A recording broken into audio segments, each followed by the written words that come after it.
foremost, give thanks to the Tongva and Tatavia, indigenous peoples of this land, and ask permission of them for our continuous work here, throughout the city, and in our classrooms. The Tongva and Tatavia were renamed the Gabrielinos and Fernandeños after being essentially enslaved to build the San Gabriel mission and the San Fernando mission, respectively, centuries ago. How many Angelinos are even aware of this fact today? These native people still exist. Further, we thank Governor Newsom for his recent recognition of the genocide of California Indians, a genocide which the California Department of Education of earlier eras also had a role in through native boarding schools and the tragic policy of kill the Indian and save the man, kill the Indian to save the man. We must be honest as we do our best to move forward with education on racial justice at state levels, with ethnic studies, and with the California Department of Education today and tomorrow. To the ancestors upon this land and to all of your ancestors, we give thanks as we move forward toward a more just and equitable future for all. Now, why are we here today? To be clear, we are not here for a rally or a protest today. We are here to formally announce our broad coalition in defense of ES, Save California Ethnic Studies, consisting of students, educators, and community-based organizations throughout California and beyond. We will know more specifics about who these organizations are toward the end of this press conference. For now, please know we are here in defense of ES to help save California ethnic studies and to honor past, present, and future generations by doing so. Thank you. For 50 years, students and faculty have advocated for ethnic studies, even holding hunger strikes, rallies, and sit-ins. This year, ethnic studies educators, scholars, students, and activists were hopeful. A discipline-based ethnic studies model curriculum framework developed by educator experts became a reality. We were optimistic that the development of the framework would result in the long-anticipated day when ethnic studies would become a graduation requirement. Finally, the stories of racialized people of color would be written, approved, and implemented throughout the state of California. So we thought. But alas, the attempt to uplift the voices of communities of color was impeded by the all too familiar refrain of, what about me? What about my oppression? Oppression of any sort is cruel, evil, and ought not to be forgotten. All forms of oppression should be challenged when witnessed, absolutely. The curriculum's focus on racialized communities is not an attempt to demean anyone's history of oppression. It can and should be incorporated in the curriculum where appropriate. And this can be done if the committee was afforded the time to complete its work. The intent of the committee was not to create a multicultural U.S. history course, but a curriculum framework centered on the experience and viewpoints of people of color in this country. That was the committee's charge. The committee, composed primarily of educators of power, felt empowered to design a curriculum framework that would address the lack of representation of people of color in the history social science framework. An ethnic studies model that would concentrate on the intersectionality of Native Americans, African Americans, Chicanos, Latinos, Asian Americans, Pacific Islanders, and Arab Americans. A framework that would interrupt racism and place the narrative of racialized communities front and center. And when that happens, the voices of the privileged rise. Without regard for California students, intent on satisfying vocal critics who decontextualize elements of the curriculum, attack individual members of the committee, and intimidate supporters, California educational leaders appear ready to scrap the framework entirely. While we agree that edits and revisions should be made, we want the State Department to uphold the integrity of ethnic studies as a discipline by not allowing the scrapping of the AB 2016 Ethnic Studies Model Curriculum draft. We believe that any revisions or edits should be made by expert practitioners, including members of the Ethnic Studies Model Curriculum Advisory Committee. If not us, who? Who will control the narrative? Will it be those who have the lived experience, the academic knowledge, and the genuine interests of California students at heart? Or will it be well-funded political interests who succeed in silencing the voices of the underrepresented communities of color? A community whose hard-fought victory was oh so close.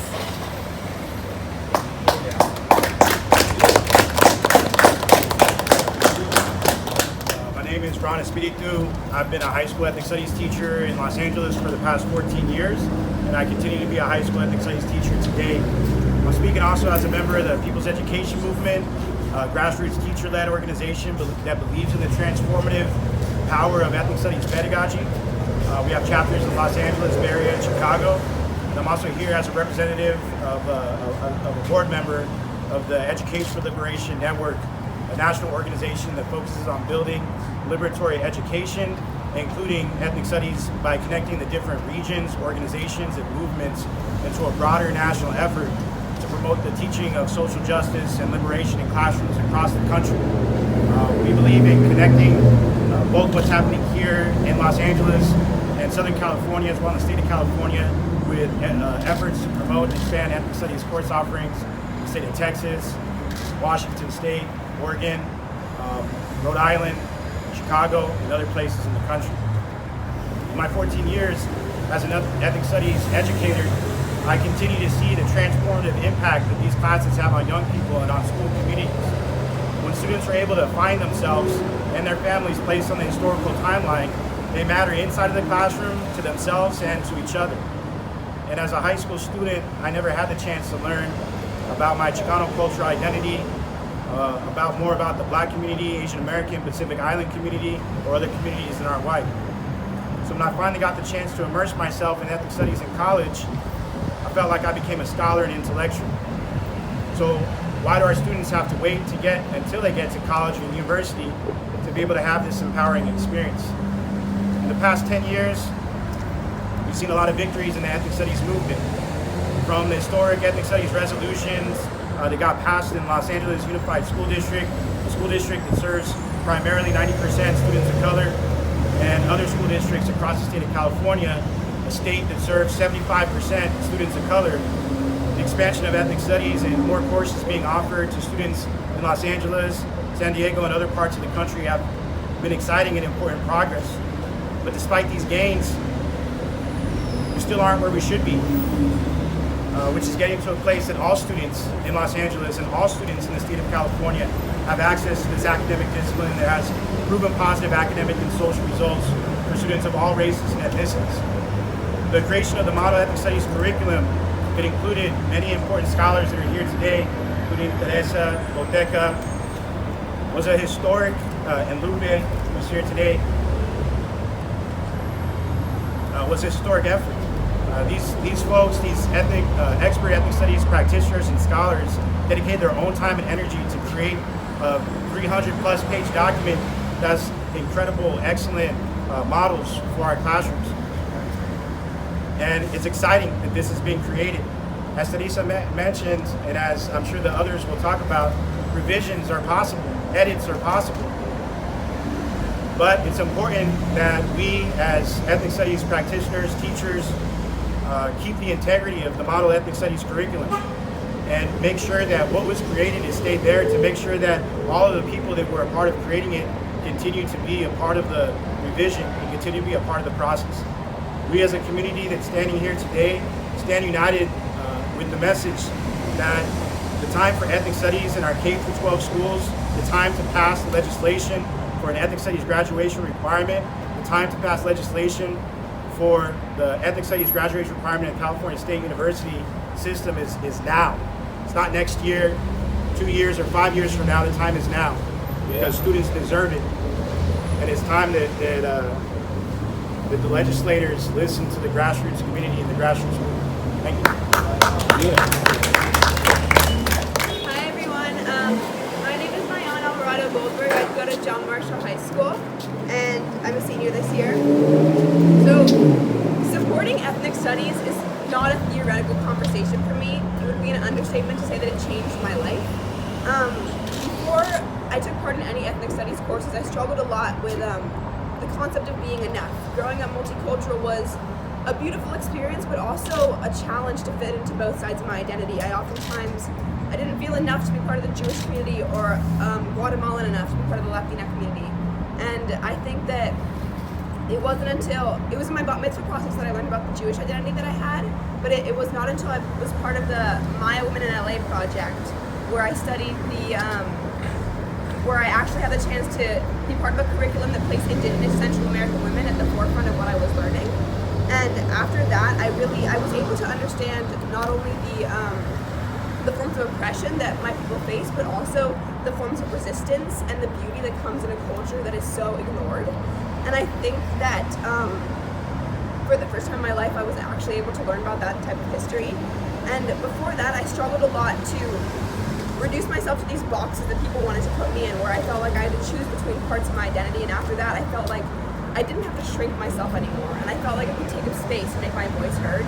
And I think that ethnic studies class, or that ethnic studies course that I was part of, really helped me understand that all parts of my identity intersect with each other. You know, my Jewishness intersects with my Guatemalan culture and the idea of healing the world and being connected to each other. And I think that when people are able to have access to ethnic studies courses, then they're able to understand that these parts of each other, we all intersect with each other. And I thank everyone who's part of this struggle to help this course become a reality. And I on behalf of all the students, I'm just so thankful to have you all here. So thank you. Hello, my name is Guadalupe Carrasco Cardona, and I am here as an educator in the Los Angeles Unified School District, and I am also a CTA State Council rep in this area in Los Angeles. I am the chair also of the Association of Raza Educators, and I'm also, just like Teresa who was sitting here earlier, I'm one of the 18 members of the advisory committee for the model curriculum of the ethnic studies. And so something that is very interesting, Teresa was referring to the fact that we were very unsure of the process. They gave us essentially 3 times to meet to be able to be advisory members of what the curriculum should look like. We didn't feel comfortable with that because we know that ethnic studies is vital, it's important, and we should ensure that all voices were heard. When we voiced that concern with the California Department of Education, we were told that there was a process that was written into law and that they could not disrupt the process. We had to do what we had to do within those 6 days. It's interesting to me that even though they held us to the process, they have fallen off of that process once there was public comment that was coming in and it was being picked up by the media. All of a sudden the process was not upheld anymore. They've already talked about scrapping it instead of waiting until the public comment closed, waiting until the IQC and the State Board of Education actually got a chance to look at the model curriculum. So I just wanted to note that. Something else that's very interesting is that one of the guiding principles that we wrote into the document, it's based off of the scholarship of Alison Inquianco Cubales of UC San Francisco, is guiding principle number 1. So let's go ahead and look at guiding principle number 1. To cultivate empathy, community actualization, cultural perpetuity, self-worth, self-determination, and the holistic well-being of all participants, especially Native peoples and people of color. So if you look at that principle, you will see that all participants in an ethnic studies classroom are going to feel validated as individuals and as members of any and many of the intersections of their identity groups. So folks that are saying that ethnic studies is going to leave students out or leave communities out are not looking at the document as a whole. That was written into the document, as well as the fact that it is a model curriculum. It isn't something that has to be taught. It's just a model for educators their lessons off of. So an ethnic studies educator is always going to look at the students in their classroom and change what they're doing to meet the needs of those students in that community, in that classroom. Furthermore, I just wanted to say that authentic ethnic studies, we know, has academic and social value for all of California students, all students, right? We humbly remind you that ethnic studies has been demonstrated to increase student attendance, student engagement with school, socio-emotional sense of belonging, as we heard from Mayan just a little bit ago, GPA across disciplines, high school graduation rates, college going rates, and even high-stakes standardized test scores go up, even in areas that aren't being taught in ethnic studies. Thank you for your time. Hi, my name is Catherine. I'm a second year at Cal State LA, and I also was in LAUSD High School. Speak up, please. So ethnic studies, I took ethnic studies my freshman year, and I also took it my junior year. And honestly, ethnic studies is probably one of the best things that's ever happened to me. Even now, it made me want to major. I'm a major in Chicano studies, well, minor in Chicano studies. Even in college, I'm taking those classes. And honestly, it's important because, you know, it's like I said, like history is not even my favorite subject, but this history, it's about our history. Like it's about where we come from, it's about gentrification, about like walkouts, like stuff like that. So we need to know, like in college, when I took ethnic studies, like nobody even knew like half the stuff that I already learned. It's like, how do we not know about this? Like about our culture? How do we not know about like where we come from and our roots? So I feel that's something that's really important. Like I got to learn more about myself, and that's really more like I was comfortable like now I know where I come from.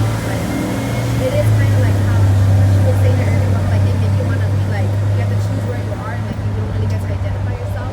And with the ethnic studies, it's like you get to see like where you come from, little pieces you learn about yourself or your family. So stuff like that I think is really important because even with me, like we had to write.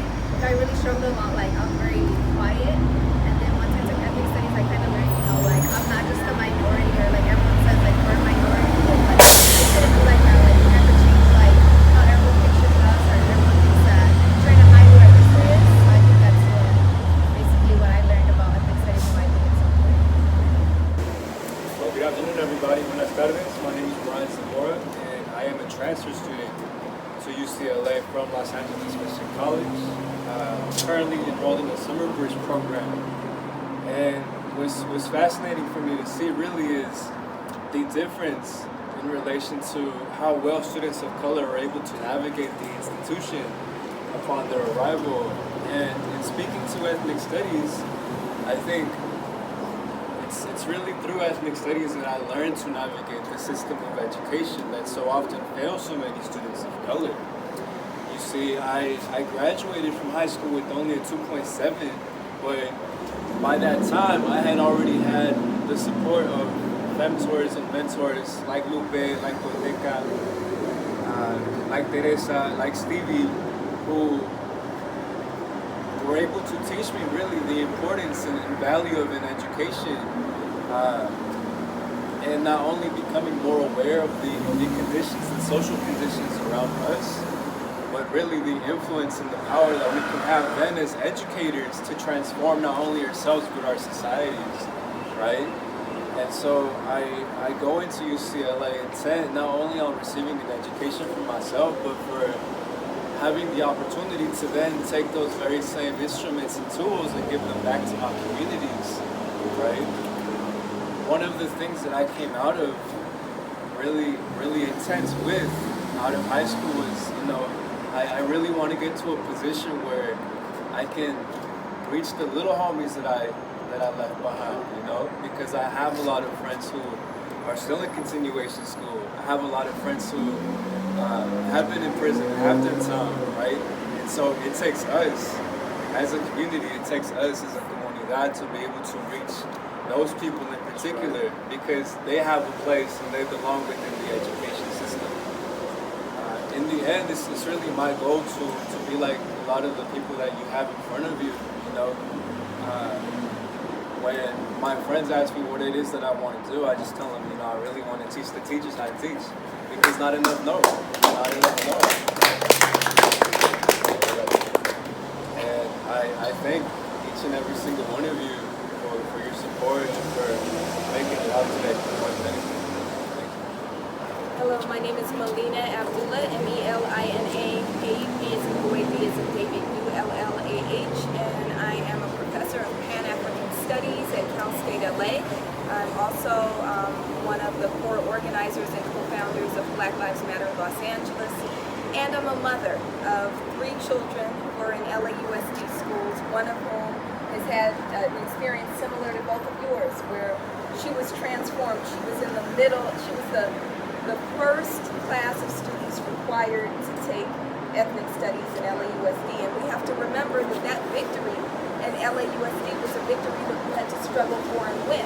LAUSD didn't give it to us. 4 years ago, you know, we were down the street at Beaudry, thousands of us outside, and a packed house inside demanding ethnic studies so that students like Mayan could get, and my own daughter Tandiwe could get the kind of education that they deserve, and it's been transformative for them. So I'm going to speak in those 3 capacities.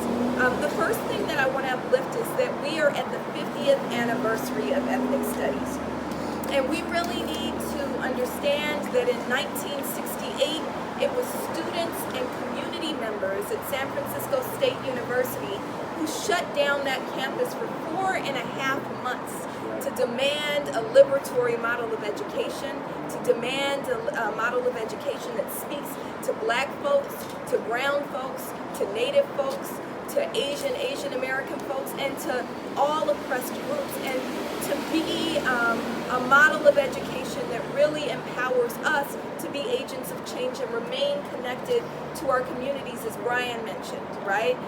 And so on this 50th anniversary year, it's really important that we think about how we're moving ethnic studies forward, right?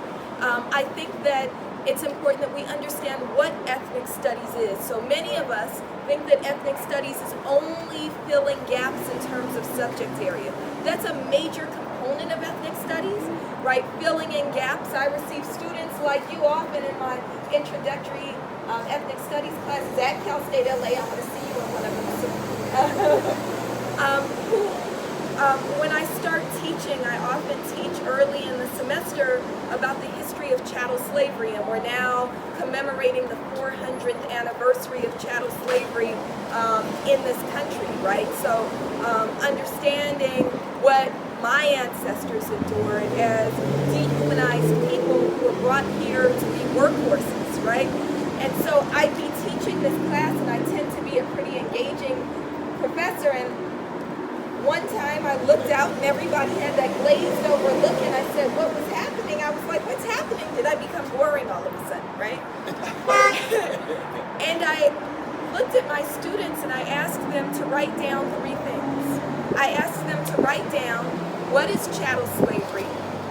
How did it come to an end, and how did it differ from slavery around the world? And I didn't get but 2 correct papers, right? 2 papers that in any way correctly addressed any of these questions. I had students who said things like Abraham Lincoln and Martin Luther King worked together to end slavery, right? And we can chuckle, right? But the truth is, one of my students, who was a young Latina student, began crying. And she said, I was a 3.8 student. I graduated with honors. I was one of those students who wrote that. How could I not know, right? So subject matter is hugely important because the school system wronged her. She deserved to know that, right? And so we absolutely have to fill in subject matter material so that Black folks, brown folks, indigenous folks, and Asian folks aren't erased from the learning experience. But that's not all there is to ethnic studies, right? Ethnic studies is also about the way we teach, as Brian said. It's about saying when you come into our classrooms, your lived experiences are as important as the books that we've asked you to read. We want you to come in and talk about your own familial history of dehumanization, right? No matter where your family is from. Absolutely. And so we want you to come in with those experiences and incorporate that in this co-teaching experience, right? Finally, it's the reason that we teach and the way in which we research.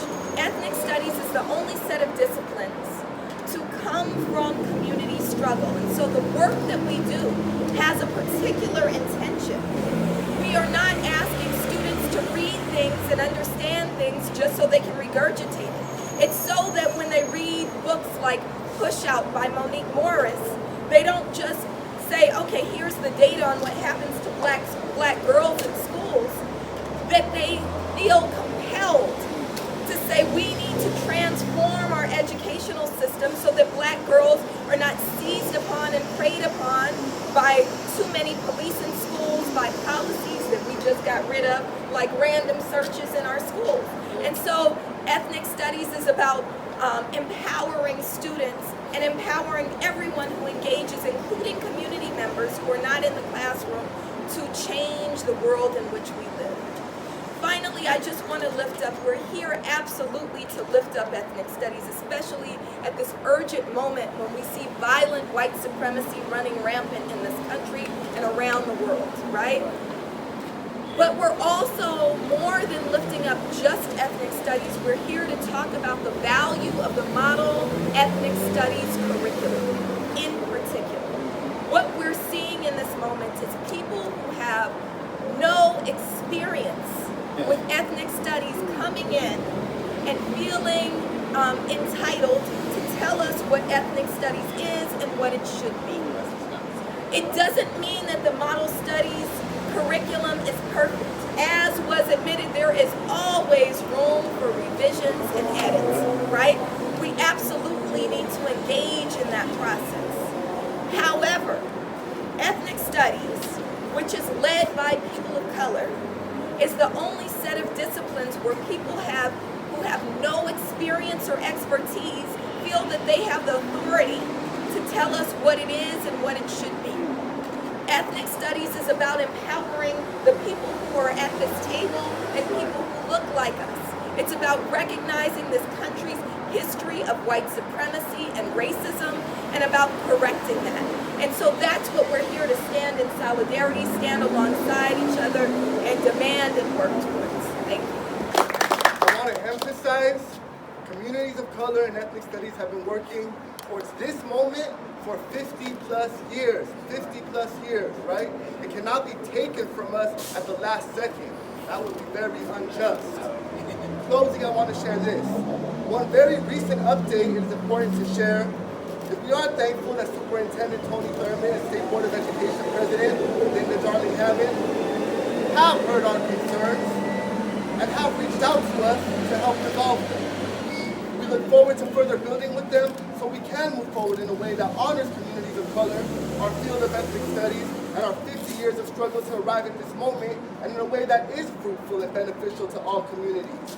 Yes, this is all for all communities in California, and especially future generations of California students who deserve the opportunity to take an authentic ethnic studies course centered on the perspectives of communities of color. At least one, in an otherwise heavily biased, Eurocentric, and white-centered K-12 educational system.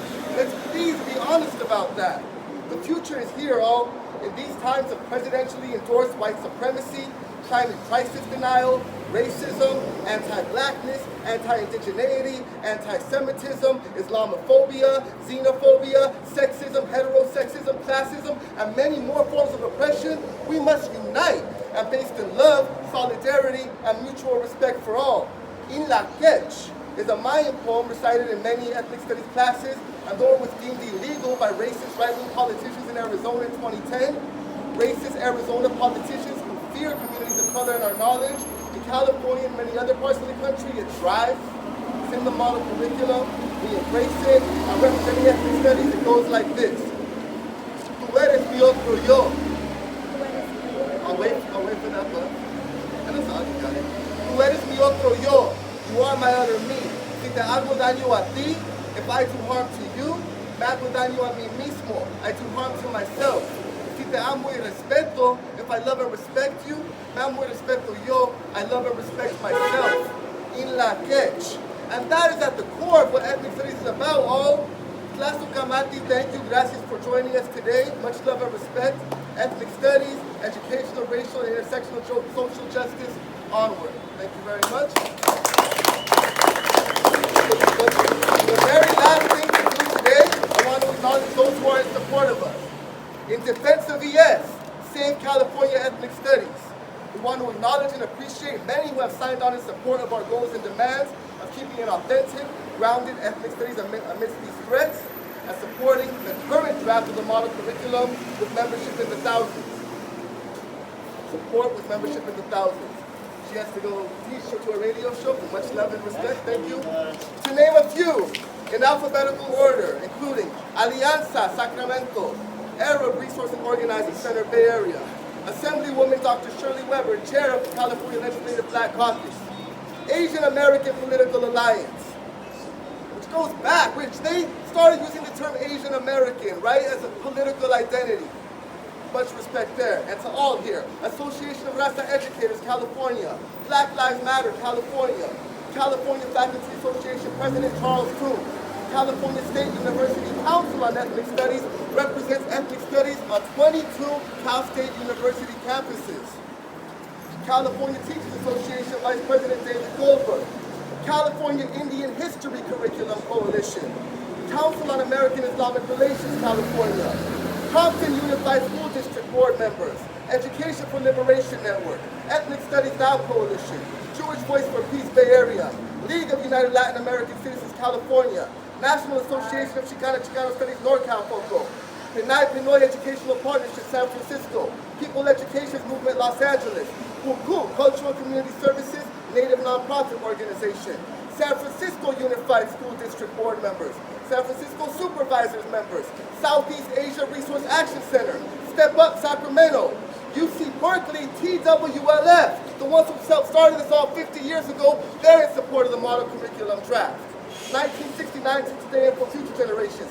Teachers for Social Justice, Chicanx Institute for Teaching and Organizing, which is a Tucson teachers that again, transformative results of ethnic studies and Youth Together and many more organizations and individuals in support, growing by the day.